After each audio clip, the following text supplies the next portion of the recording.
So as that experience improved right through the years, how has being more focused with Pilates, or I guess paying attention to more of the fine details, how has that translated into dance for you?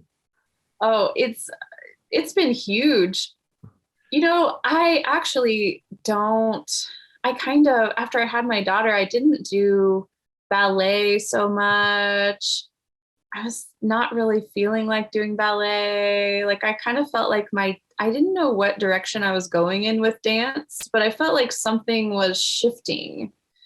And I continued doing the East Indian dance for a while. And I thought, well, maybe this is just what I'll stick with. And Pilates definitely helped me stay in shape for some of the shows we did with that.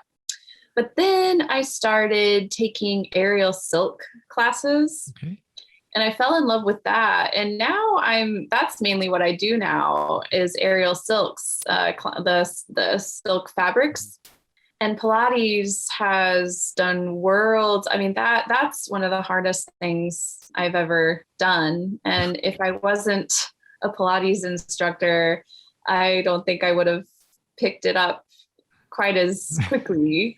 Yes. Um, but now that's my main thing. I have a silk. I live in the city. I have a loft in the city, and I have a silk hanging in my loft.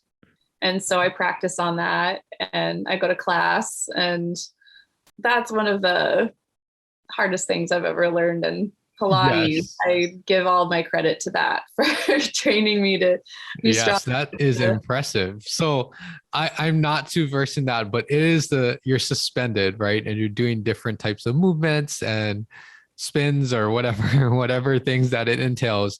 But that is a tremendous amount of core stability, coordination, and being able to control your body, right? Otherwise, I've seen not firsthand, but I've seen videos of people that are extremely in shape and athletic, but just completely fall and just hit the ground, right? Because you're not in control of some of these small muscles and things that you're not used to using, right? Other than if you're in that type of activity or that class.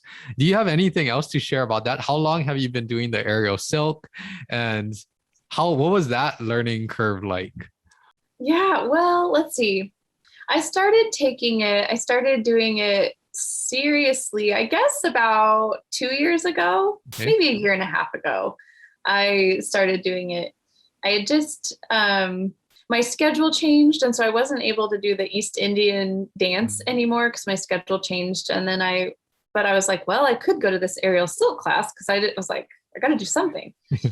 Uh, and I'd always wanted to do aerial silks. When I saw Cirque du Soleil for the first time, I was like, oh my, I need to be up there. It was like one of those moments like, I want to do that. So I finally started taking classes and moved up to started doing the intermediate classes.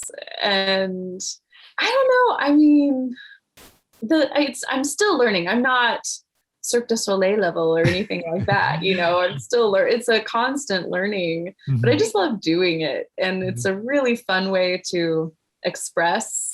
It's like a new avenue for me to express and Mhm. dance in a different way. But I'd say the hardest part for me is the memorization piece because you have to remember where you're rapping, Uh, for each move, you have to remember the raps and how uh, you got in them and also how to get out of them.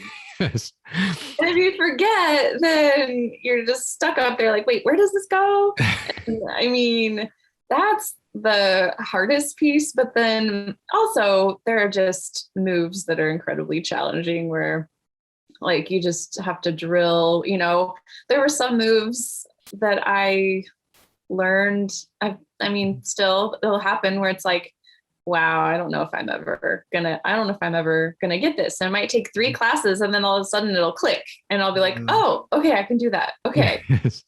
Yes. I'm down, and then luckily I have a silk at home. So I'll continue practicing, but yeah, it's a big memorization challenge as well as just, it's like gymnastics. Yes. It's I challenging in feel I feel like every time, just because, we touch base weekly and I'm usually really busy, but I feel like you're way more busy than I am, but explain a little bit about, what your weekly routine is like. How much time do you spend with, aerial silk and Pilates or instructing? What is your average week like? Oh gosh.